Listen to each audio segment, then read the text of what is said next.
Hoje é o Dia Nacional de Prevenção e Combate à Hipertensão Arterial, uma doença que se transformou numa epidemia no mundo moderno, né? Segundo a Sociedade Brasileira de Cardiologia, essa doença atinge cerca de 30% dos brasileiros e mata mais de 10 milhões de pessoas por ano em todo o mundo. E para falar sobre este assunto, eu recebo aqui no estúdio a Samara Bergamelli. Ela é nutricionista, pós-graduada em Nutrição Esportiva Aplicada e Fisiologia do Exercício pela Universidade Federal de Goiás. Samara, bem-vinda. Muito obrigada, é um enorme prazer estar aqui nessa tarde. Também tenho a alegria de receber dois cardiologistas que estão conectados conosco. Dr. Cristiano Simões, cardiologista formado pela Faculdade de Medicina de Santo Amaro, em São Paulo, mas que está aqui atuando em Goiânia. Boa tarde, doutor Cristiano. Boa tarde, padre. E também o Dr. André Eduardo Bayer, cardiologista formado pela Universidade Federal de Minas Gerais, que também atua aqui em Goiânia. Boa tarde, doutor André. Boa tarde, padre. Então, vamos começar a nossa roda de conversa perguntando, vou começar com o doutor Cristiano, sobre a questão da hipertensão, a hipertensão arterial. Como nós poderíamos definir esta situação que acontece em nosso corpo e como as pessoas podem entender que estão sofrendo de hipertensão? Então, boa tarde, né? Como o senhor bem disse, né, a hipertensão é uma doença altamente prevalente, né? Veja você, né, segundo a Sociedade Brasileira de Cardiologia, 30% da população é hipertensa, né? Então, a hipertensão, ela envolve múltiplos fatores, né? Então, ela vai envolver o sedentarismo, a obesidade, a alimentação, o tabagismo e, às vezes, até o uso de álcool pode influenciar na pressão. Óbvio, o diagnóstico de pressão alta, ele vem baseado em consultas seriadas, né? No caso, o paciente fará 2 consultas com o médico, tanto o clínico como outro médico ou o próprio cardiologista, e nós identificamos, né, uma pressão acima de 140/90 em 2 aferições consecutivas no consultório, com intervalo às vezes de uma semana ou alguns dias. A partir disso, nós já temos o diagnóstico de hipertensão arterial nesse paciente, e a gente já tem que começar a intervir o quanto antes. Certo. Doutor André, quando nós falamos, por exemplo, dos cuidados com a hipertensão, muitas pessoas, quando procuram um médico, já apresentam um estágio talvez mais avançado dessa alteração, por assim dizer, do seu organismo. Como a pessoa deve se cuidar do ponto de vista da medicina, da cardiologia, para evitar essa situação da hipertensão arterial? Certinho, eu vou só tentar fazer um resumo do panorama da doença, né? Então, assim, um breve resumo, os níveis de pressão arterial do nosso organismo, se mantiverem-se altos e elevados por um período prolongado de tempo, por mais que a gente não tenha sintomas, que a gente não sinta nada, eles vão levar ao que a gente chama de lesões de órgão-alvo. A pressão aumentada ao longo dos anos, mesmo que a gente não sinta nada, vai levar a uma hipertrofia miocárdica, né? A gente vai ter aumento do coração, do volume da massa muscular do coração, vai levar a lesão vascular, vai aumentar o risco de a gente ter acidente vascular encefálico, acúmulo de placa de gordura, tanto nas artérias do coração, quanto das pernas, quanto das carótidas, né, das artérias do pescoço. Isso aumenta o risco de derrame, insuficiência cardíaca, infarto, doença arterial periférica, vai lesionar rim, a gente tem nefropatia hipertensiva, pode lesionar também a retina. Então, pressão alta cronicamente maltratada vai levar a problemas visuais. Então, é uma doença. O correto é a gente descobrir que tem ela cedo, que é muito melhor a gente descobrir cedo, fazer o tratamento, tanto as medidas farmacológicas quanto as não farmacológicas, os hábitos de vida, para prevenir essas consequências. Eu não sei se isso é o que ajudou a explicar. Eu acredito que o nosso público, na sua grande maioria que acompanha o nosso programa, tem sentido cada vez mais uma necessidade de cuidados com a saúde. E mais do que simplesmente fazer consultas cotidianas, né? Buscar o seu cardiologista, o seu médico nas consultas até de rotina, né? Aquelas que não são motivadas por uma alteração dentro do seu organismo. Também, diante desse quadro que nós estamos tratando aqui no Roda de Conversa, a hipertensão está ligada em alguma parte aí à nossa alimentação. E eu gostaria que a Samara pudesse falar um pouco para a gente como que a nossa alimentação influencia diante ou colabora, né, para que as pessoas possam sentir essa alteração, que é uma alteração grave e que pode até matar, como nós vimos no início do programa. Sim, então como os doutores falaram, né, a hipertensão ela é multifatorial e ela é cometida principalmente por estilo de vida, né, pelos nossos hábitos alimentares e hábitos de vida. Então, a gente culpa muito a genética, né, porque genética, só que hoje a gente sabe que de 20% a 30% só são as doenças acometidas pela genética e o restante é, de fato, pelos hábitos de vida, que envolvem tanto a prática, né, de atividade física, tanto, principalmente, a alimentação. E até quando eu fui chamada, né, para participar, eu falei para o Manuel, eu vou lá, mas eu não vou falar por parar de comer só sal, não, porque vai muito além disso, né? Muita gente só linka a hipertensão com sal. Só que se a gente for parar para pensar, hoje os hipertensos, eles não consomem o nosso sal de mesa em excesso. Então, de onde que vem essa pressão alta, né? O que acomete realmente, o que interfere nisso? São os alimentos que têm o sódio escondido, né? E quais são esses alimentos que têm esse sódio escondido? São os alimentos industrializados.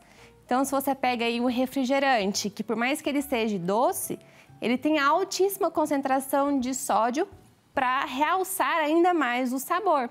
Se você pega, por exemplo, aqueles temperos prontos, tem mais de 1.500 miligramas de sódio só nesses temperinhos.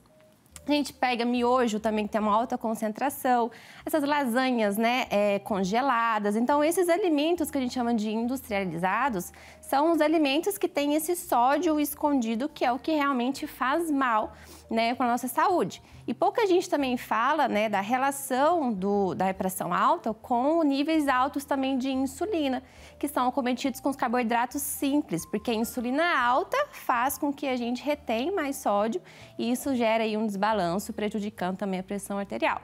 Então, resumidamente, né, são muitas Samara, coisas.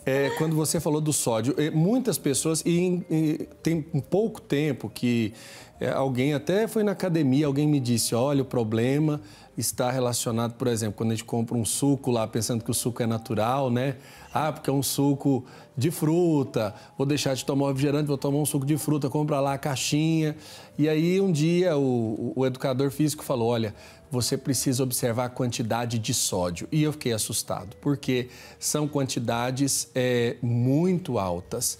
Qual que é o problema que o sódio traz para o organismo do ser humano e como é que a gente pode fazer esse balanceamento, digamos assim, na escolha dos nossos alimentos, das nossas bebidas, do nosso dia a dia?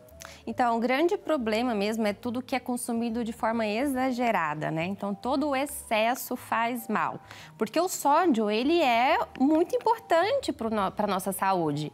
Então, os estudos trazem que pior do que o excesso de sódio é a falta do sódio.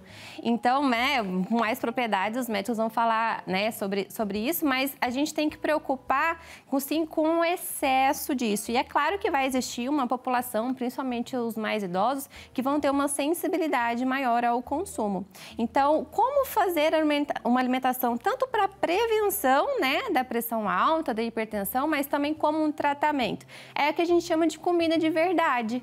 Então, se o nosso paladar, você não consegue comer uma comida muito salgada? Ninguém consegue comer comida muito salgada. Você consegue comer uma comida, às vezes, muito doce, né? Você vai estranhar um pouquinho, depois seu paladar vai dar uma adaptada, mas o sal, ninguém consegue comer comida salgada. Então, por isso que o nosso paladar, ele não tem esse ajuste por muito sal, né? Então, a comida de verdade, né? A comida, o que se planta, o que se colhe, o que a natureza traz pra gente, ela não tem esse excesso de sódio, que é o que acomete e faz mal para nossa saúde. Então, pensar em, ao invés de tomar um suco, né?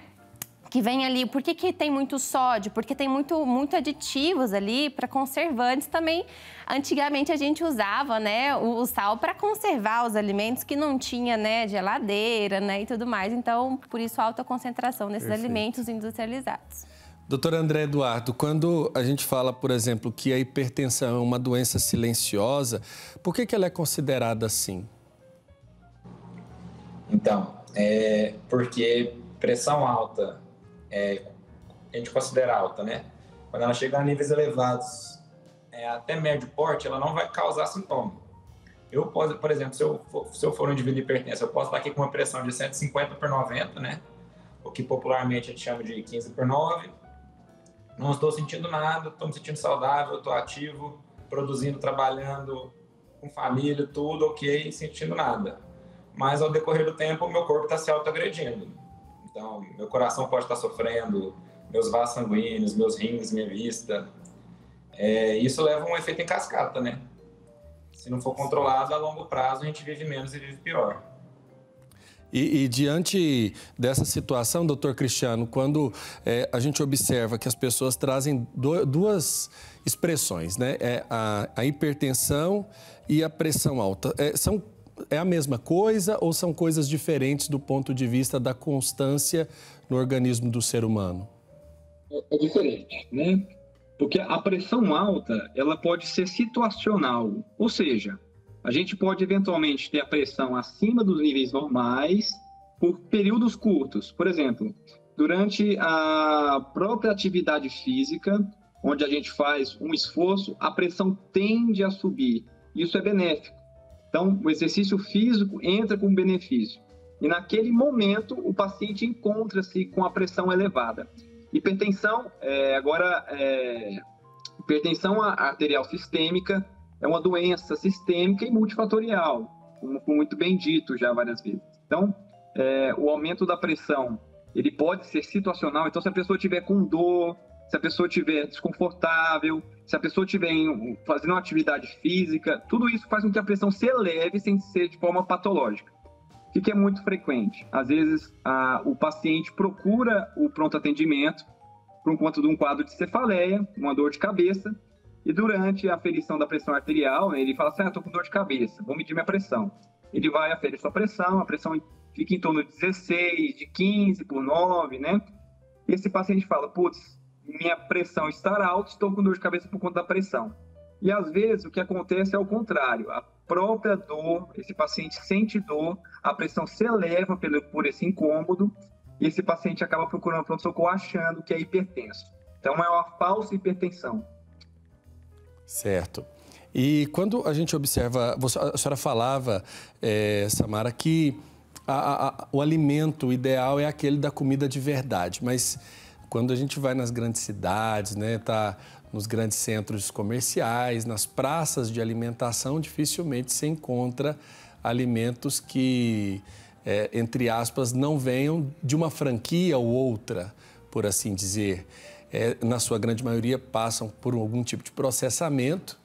E quando você fala de um alimento orgânico, é mais caro do que um alimento dessas redes, né, de comida rápida, etc. Como a pessoa deve equilibrar o seu dia a dia, principalmente na rotina que muitas pessoas ainda têm de estar fora de casa e de não conseguir, às vezes, preparar os seus alimentos naquele momento da correria do dia a dia, ela precisa se alimentar? Eu gosto muito da expressão assim, o bom não pode ser inimigo do ótimo. Ou seja, não é porque a gente não tem a melhor opção, a opção perfeita, que a gente vá, né, simplesmente comer de qualquer forma. Então, e o que é o ideal? Se a gente for pensar no ideal, o ideal está tão distante realmente hoje da nossa realidade, né? A vaca que a gente vai, né, a carne ali da vaca que a gente vai comer teria que ser do gado que pasta, né? Se a gente for pensar nos ovos, teria que ser os ovos realmente da galinha que não come ração. Então, realmente, se a gente for entrar muito em detalhes, a gente não faz nada. Então, a gente tem que simplificar o máximo possível mediante as nossas, o que está a nosso acesso, né? E quando a gente pensa assim, a gente tem que pensar que açougue e feira é algo que todo mundo tem acesso. Então, todo mundo tem acesso e é barato. E, por incrível que pareça, no consultório mesmo que eu tenho, padre, de pacientes que economizam, né, no cartão de crédito por evitar essas comidas mais rápidas, é impressionante, porque o comer saudável, se você não tem o firulas, né, que eu chamo, que são coisas extras, e você vai ali na base alimentar mesmo, que é a feira e açougue, ou seja, verduras, frutas, raízes e carnes, ovos, né, laticínios. Então, isso acaba que simplifica um pouquinho. E aí a questão do dia a dia vai muito da organização. Então, ali no shopping, por exemplo, ao invés de eu comer um fast food, um sanduíche, tem ali um por quilo. Então, deixa eu ali, daquele por quilo, selecionar ali melhor os alimentos. Então, é mais ou menos assim que a gente tem que pensar. Perfeito. Nós temos agora um rápido intervalo, mas eu vou deixar aqui uma pergunta para o Dr. Cristiano Simões. Na volta, peço que o senhor possa responder para a gente sobre a questão de que valores a pressão alta é considerada, a pressão pode ser considerada alta. A partir de quais valores a pressão arterial é considerada alta? Para alguns, eu acho que há uma diferença aí da questão da idade, para outros há uma diferença de tratamentos que já são realizados, medicamentos que tomam, mas depois do intervalo, o Dr. Cristiano responde para a gente aqui no nosso Almanaque Católico. É daqui a pouco.